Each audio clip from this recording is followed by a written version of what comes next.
ହଉ ପିଲାମାନେ, ଆଜି ଆମେ ଆମ ସାହିତ୍ୟ ବହିର ବନବାଣୀ ଗଦ୍ୟଟି ପଢ଼ିବା। ସମସ୍ତେ ବାହାର କରୁଛ ବନବାଣୀ ବିଷୟଟିକୁ।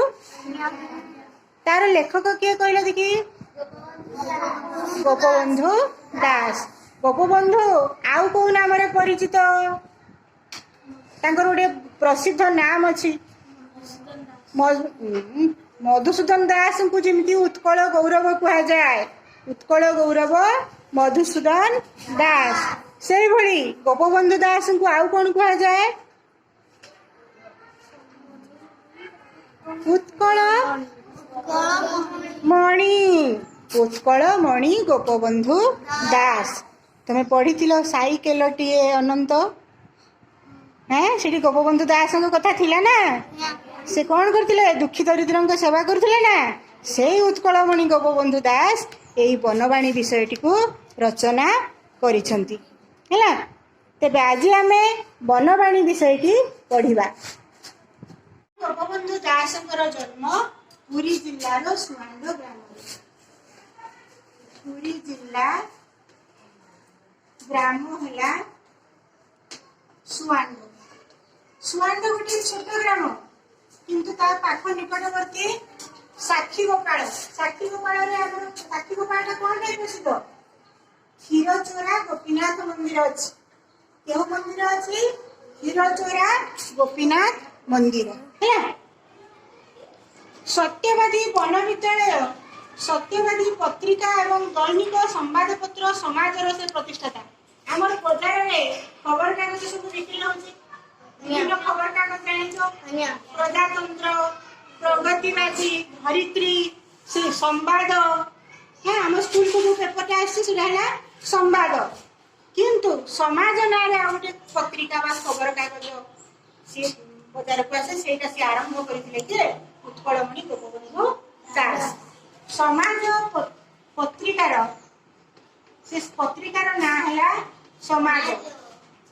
ପତ୍ରିକାର ପ୍ରତିଷ୍ଠାତା। ପ୍ରତିଷ୍ଠାତା କାହିଁକି କୁହାଯାଏ? ନା ସିଏ ଆରମ୍ଭ କରିଥିଲେ। ଯିଏ ଯେମିତି ଘରଟେ ଯିଏ ଆରମ୍ଭ କରେ, ଘର ଗୃହ ପ୍ରତିଷ୍ଠା ସେ କରନ୍ତି, ସେଇଭଳି ଏଇ ପତ୍ରିକାଟିକୁ ସେ ଆରମ୍ଭ କରିଥିଲେ। ତାଙ୍କ ରଚିତ ପୁସ୍ତକ ଗୁଡିକ ମଧ୍ୟରେ ବନ୍ଦୀର ଆତ୍ମକଥା, କାରକ ଗୀତା, ଧର୍ମପଦ ଓ ଗୋ ମାହାତ୍ମ୍ୟ ପ୍ରଧାନ। ତାହେଲେ ସେ କଣ କଣ ପୁସ୍ତକ ରଚନା କରିଥିଲେ? କଣ କଣ ସେ ବହି ସବୁ ଲେଖିଥିଲେ? ବନ୍ଦୀର ଆତ୍ମକଥା। ପିଲାମାନେ ଲେଖି ନେବା ଖାତାରେ। ବନ୍ଦୀର ଆତ୍ମକଥା, କାରା କବିତା,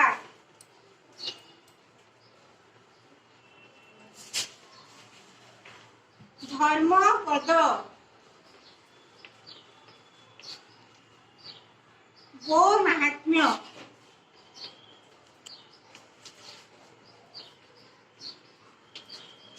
ଲେଖି ନେବା।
ବନବାଣୀ।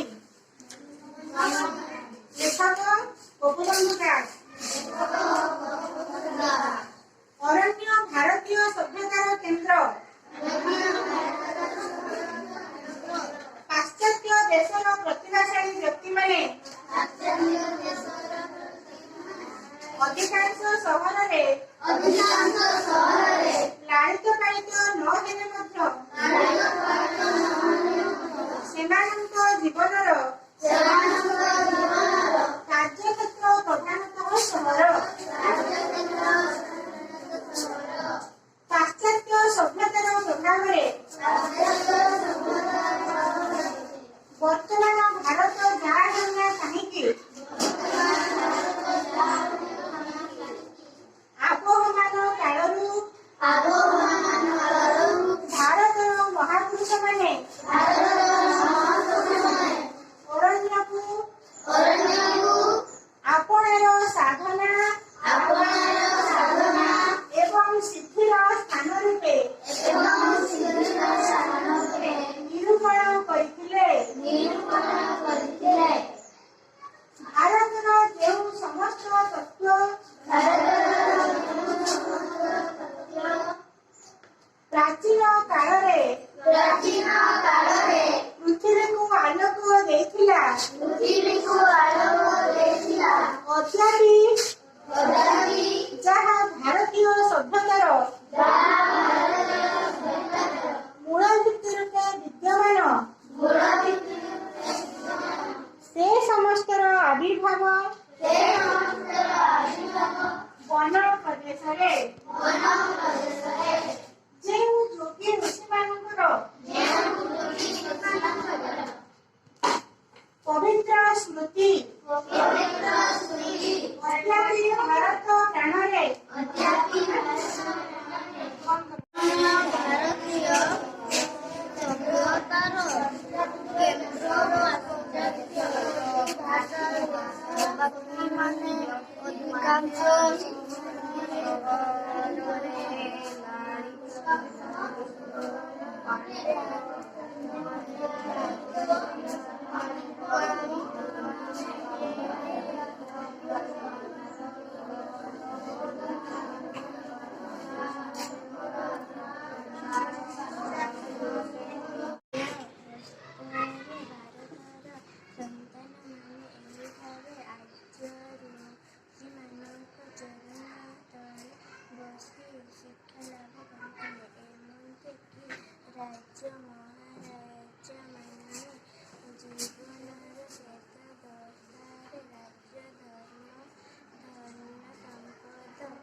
अच्छा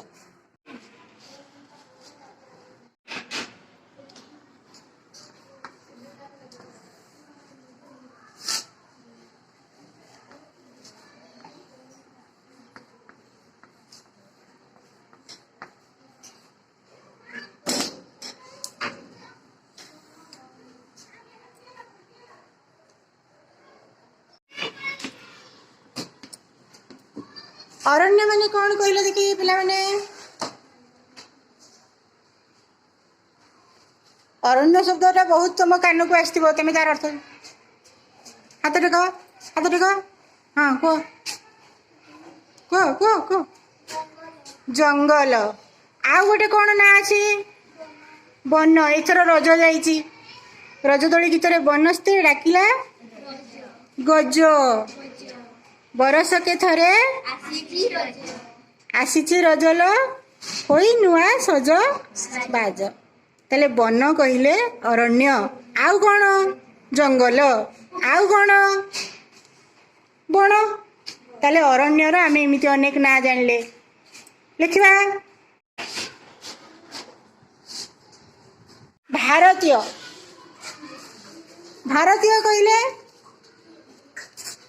जो मैंने भारत रे बास करती भारतर लोकों को कहा जाए भारतीय अमेरिकार लोकों को कौन कहवा अमेरिकीय अमेरिकीय ଆମେରିକା ନୁହେଁ, ଆମେରିକୀୟ।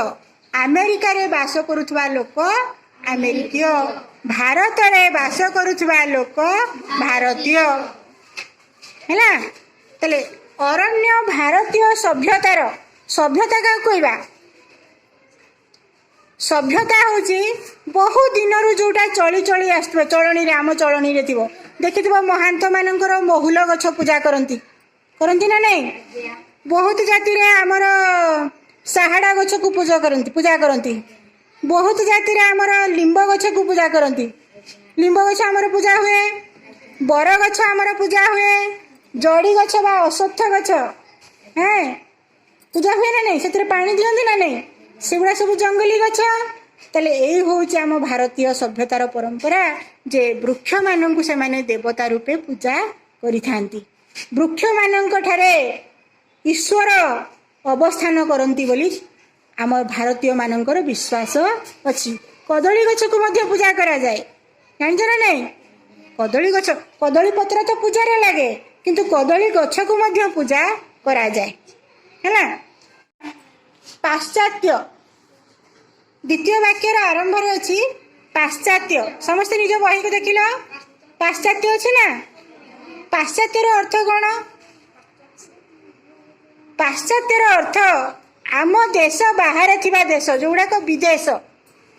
ବୁଝିପାରିଲ ନା ନାହିଁ? ଆମ ଦେଶକୁ ଛାଡ଼ିଦେଲେ ଅନ୍ୟ ଦେଶ ବା ପଶ୍ଚିମରେ ରହୁଥିବା ଦେଶ। ଆମ ଦେଶଟା ପୃଥିବୀର ପୂର୍ବ ଭାଗରେ ଅଛି, ପୃଥିବୀର ପଶ୍ଚିମ ଭାଗରେ ଥିବା ଦେଶ ଆମେରିକା, ଆଉ ଆସିଲା ଆମର ୟୁରୋପ ମହାଦେଶ, ଅଷ୍ଟ୍ରେଲିଆ, ଏଗୁଡ଼ିକ ସବୁ ପାଶ୍ଚାତ୍ୟ ଦେଶ କୁହନ୍ତି। ଯେଉଁଗୁଡ଼ାକୁ ଆମେ ସାଧାରଣତଃ ଫରେନର କହନ୍ତି, ବିଦେଶୀ କହନ୍ତି, ସେମାନେ ହେଲେ ପାଶ୍ଚାତ୍ୟର ଲୋକ। ହେଲା, ପାଶ୍ଚାତ୍ୟ କହିଲେ ପୃଥିବୀର ପଶ୍ଚିମ ଭାଗରେ ରହୁଥିବା ଅଂଶ। ପ୍ରଧାନମନ୍ତ୍ରୀ ନରେନ୍ଦ୍ର ମୋଦି ଆମେରିକା ଗସ୍ତରେ ଯାଇଛନ୍ତି ନା ନାହିଁ? ସବୁ ନ୍ୟୁଜ୍ ଚ୍ୟାନେଲରେ ଦେଖୁଛ, ଆମେରିକା ସହିତ ଦ୍ୱିପାକ୍ଷିକ ଆଲୋଚନା ହେଉଛି। ବିଭିନ୍ନ କ'ଣ MOU ସ୍ୱାକ୍ଷର ହେଉଛି। ଆମେ କ'ଣ ଦେବୁ, ସେମାନେ କ'ଣ ଦେବେ, ଏଭଳି ସ୍ୱାକ୍ଷର ହେଇକି କାମ। ପାଶ୍ଚାତ୍ୟ ଦେଶର ପ୍ରତିଭାଶାଳୀ ଲୋକମାନେ ଅଧିକାଂଶ ସହରରେ ବାସ କରନ୍ତି। ପ୍ରତିଭାଶାଳୀ ଲୋକ କାହାକୁ କୁହନ୍ତି? ପ୍ରତିଭାଶାଳୀ, ପ୍ରତିଭାଶାଳୀର ଅର୍ଥ ଯାହା ପାଖରେ ପ୍ରତିଭା ଅଛି। ମନେକର ଜଣେ କାଠ ମିସ୍ତ୍ରୀ, ତା ପାଖରେ ବଢ଼େଇ କାମ ସେ ଭଲ ଭାବରେ ଜାଣୁଛି, ତା ପାଖରେ ସେ ପ୍ରତିଭା ଅଛି।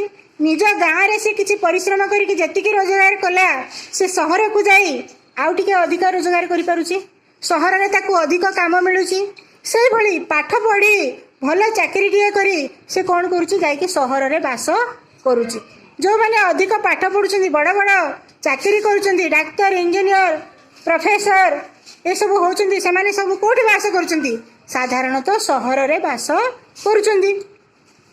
ସେମାନେ କ'ଣ କରୁଛନ୍ତି ନା ଏଇ ସହରରେ ବସବାସ କରୁଛନ୍ତି। ତାଙ୍କ ପିଲାମାନଙ୍କୁ ମଧ୍ୟ ସେଠାରେ ଶିକ୍ଷା ପ୍ରଦାନ କରୁଛନ୍ତି। ସେମାନେ କ'ଣ ତାଙ୍କ ଫ୍ୟାମିଲିକୁ ବା ପରିବାରକୁ ଗାଁରେ ଛାଡ଼ି ଦେଉଛନ୍ତି କି?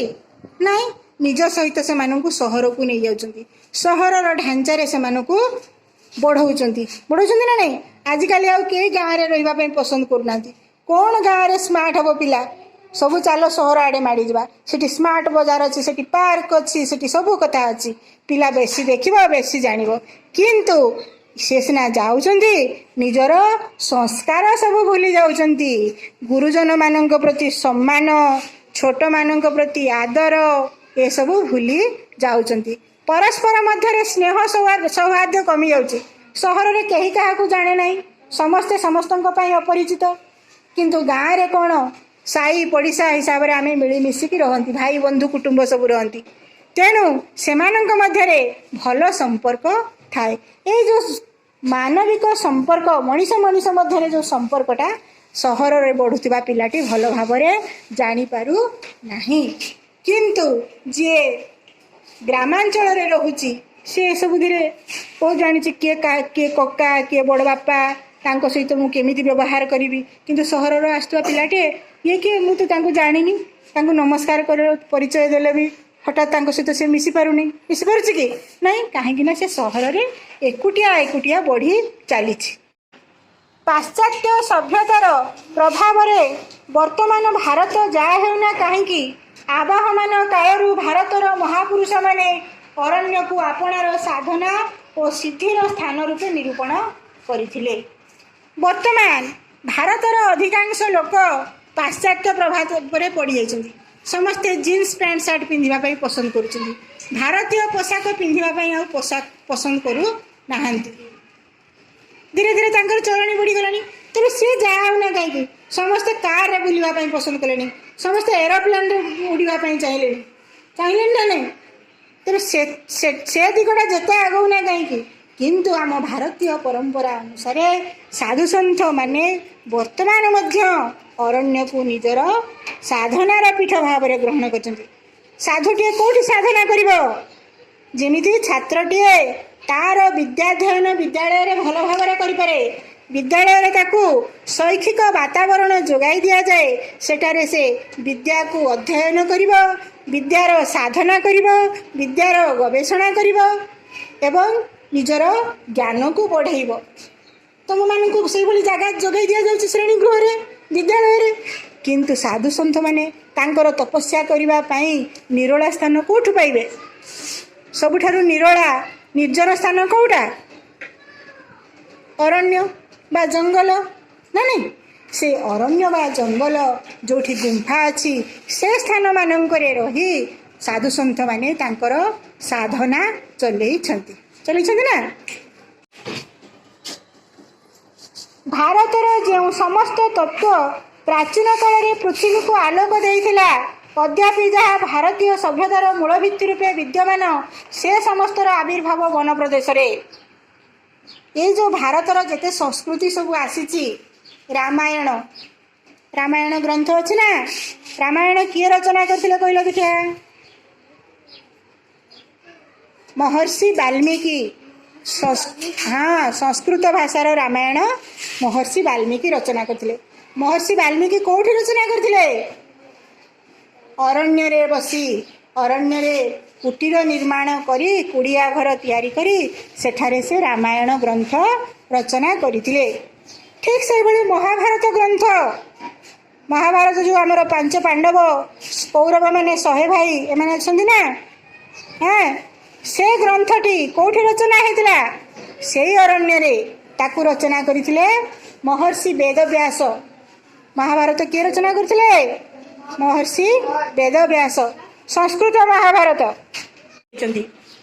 रामायण महाभारत पंचतंत्र ये सब जेते जेते बड़ बड़ बही सब ग्रंथ सब रही पुराण सब रही सब गुड़िक अरण्य रे बसी मुनि ऋषि माने नीरवरे ईश्वर को ध्यान करी सब रचना करिसंती। से बही गुड़िक आज आम पढ़ुंट एवं भारतर संस्कृति सेतबेले केमिति थिला ताहा जानि पारुछंती। से मैंने लेखिकी रखिंट बोली सीना। ताले से सब लिखन केमिति संभव होता? यही अरण्य हो पार्ला। ताले वन केते कथा कहूला? यही हूँ वनवाणी। वनवाणी कहले कौन? वनर कथा। वन कहले वन, वाणी कहले कथा। वाणी कहले आम कथा। आमे जो कथाटा कहउछंती सेटा हूँ आमर वाणी। से वन बा जंगलटी कौन कहूला? से तो तार निजर पाटी नहीं। निजर पाटी अच्छी कि जंगल? जंगल निजर पाटी नहीं। ताले जंगलर कथा को किए आम पाखरे पहुँचाई? यही मुनि ऋषि माने अरण्य रे साधना करिसंती एवं तांकर ग्रंथ मानकरे अनेक कथा लिखि जाइछंती ना। कौन सत्यम? आमर आदिवासी भाषा रे मध्य अनेक बही लिखा है जानिथिबो। से भाषा रे से माने अरण्य संपद विषय रे अनेक कथा लिखिछंती। अरण्यर चेरमूड़ी सब जो औषध जिनिस सब बही रे लिखिछंती ना नहीं? सेगुड़ा सब कौटू लिखिछंती? सेई बण जंगल शिक्षा लाभ करी। जो जोगी ऋषि मानकर पवित्र स्मृति अद्यापि भारत प्राण में जातीय अहंकार एवं गौरव जन्माई थाए अरण्य ही सेमानंकर अधिष्ठान एवं साधना पीठ थिला। ये जो जोगी ऋषि माने तांकर पवित्र स्मृति रूपे अनेक ग्रंथ सब छाड़ी जाइछंती। से माने जो सब ग्रंथ गुड़िक लिखिछंती से गुड़िक कौन ना तांकर पवित्र स्मृति। स्मृति क्या कहती? मन भितर साइती रखिथिबा कथा मनर कथा को कहती स्मृति। अन्य ठारू जहाँ आम शुणी था, जहाँ आम देखी था, जहाँ सब देखा शुणा कहवा भितर जो जिनसटी आम मनरे छाप पकई थाए ताहा आम मन भितर रही जाए सेटा हूँ आमर स्मृति। आम गोटे चलचित्र बा फिल्म देखिले सेठू जहाँ सब देखिले शुणिले नाचिले गाइले सब अनेक कथा हेले ता भितर जो मुख्य जिनसटा आम मन भितर रही जाए, मन भितर छाप पकई जाए, सेटा है स्मृति।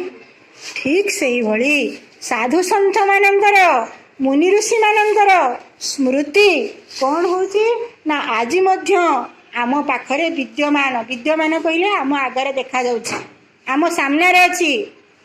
रामायण महाभारत ये अनेक बड़ बड़ ग्रंथ मान जरिया नहीं से ग्रंथ मान आमको से स्मृति विषय बखाणुंट। ये मुनि ऋषि मानकर स्मृति आम भितर अहंकार तैयारी करे जे आम भारतीय सभ्यता केते सुदृढ़ थिला, केते शक्तिशाली थिला, जहा कि आज सारा विश्व को आलोक प्रदान करि पारुछि। आमर शास्त्र अन्य माने पढ़िबा को बा अध्ययन करने को आग्रही होउचंती। भारतीय शास्त्र मानकरे कौन लुचि रही जहा फल से माने एते श्रृंखलित भाव दिन को दिन आगकू आगकू गति करुचंती। तले भारतीय मानकर अग्रगतिर कारण होउची ताहार श्रृंखलित सभ्यता, श्रृंखलित ज्ञान, श्रृंखलित वाणी, साधुसंथ मानकर श्रृंखलित दिनचर्या बा श्रृंखलित परामर्श, यही सब को आधार करी भारतीय सभ्यता आज सुदृढ़ हो उठी। समस्त ठारू से ऊर्ध्वरे रोची। बुझिपार ना पिला माने आम पाखरे जदि सबुठारु श्रेष्ठ जिनिस थिबो बा आमे श्रेष्ठ जिनिसर अधिकारी होइतिबा तेबे आमे केते बेले हेले तळुकु जाई परिबा नाही। जाई परिबा कि ना श्रेष्ठ ज्ञान, श्रेष्ठ चिंता, श्रेष्ठ वाणी, श्रेष्ठ दर्शन आम आखि सब बेले भल देखिबा पई चाहिबो। भल जिनिस मु देखिबी ताहले से आमको दिन को दिन ऊपर को नेब, आगकू आगकू नेब। जदि आम वाणी सब बेले निंदित कुश्चित कथा कहब ताले आमे निश्चित भाव में निम्नगामी हेबा। आमर वाणी जदि भल हब आमे ऊर्ध्वगामी हेबा। आमर कर्ण जदि कुश्चित कथा शुणा भल पाइब आमे निम्नगामी हेबा। आमर कर्ण जदि सुमधुर गीत, भावात्मक संगीत शुणा, आध्यात्मिक संगीत शुणा ताहले निश्चय आमे आगकू आगकू जीवा। ये हूँ भारतर दर्शन। यही भारतीय दर्शन मुनि ऋषि माने तांकर ग्रंथ मानकरे आमको दे जाइछन्ति। से माने तो आज जीवित नहांती अछन्ति कि से माने आम पाखरे आज जीवित नहांती, किंतु तांकर रचना अमर हेकी रही जाइछि, जहा कि आमको दिग्दर्शन करुछि, आमको आगकू आगकू रास्ता देखौछि, आमको केमिति चलिबाकू हबो, आमको केमिति आगकू बढ़िबाकू हबो। बाल्यावस्था भारतर संतान माने एही ठारे आर्य ऋषि मानक चरण रे बसी शिक्षा लाभ करुथिले। भारतर संतान से राजार संतान हो बा दरिद्रर संतान हो समस्ते से मुनि ऋषि निकट में अरण्य रे जाई शिक्षा ग्रहण करुथिले। राजार संतान हेला बोली ताकू राज दरबार को आसीबा पई पडु नथला। गुरु को शिष्य गुरु निकट को जावाक पड़ूला। गुरु जो स्थान में बास करुले से स्थान में बास करी तांको शिक्षा आहरण करुला ना नहीं। आमर देख बहुत भारतीय संस्कृति रे अनेक रही। रामचंद्र से बण को जाकि शिक्षा लाभ करते, कृष्ण बलराम से बण को जाकि शिक्षा लाभ करते ना नहीं। रामचंद्र गुरु किए थे शिक्षा गुरु, तांको पिला बेले के पाठ पढ़ी? राम, लक्ष्मण, भरत, शत्रुघ्न। हाँ, गुरु वशिष्ठ। वशिष्ठ नुहे वशिष्ठ।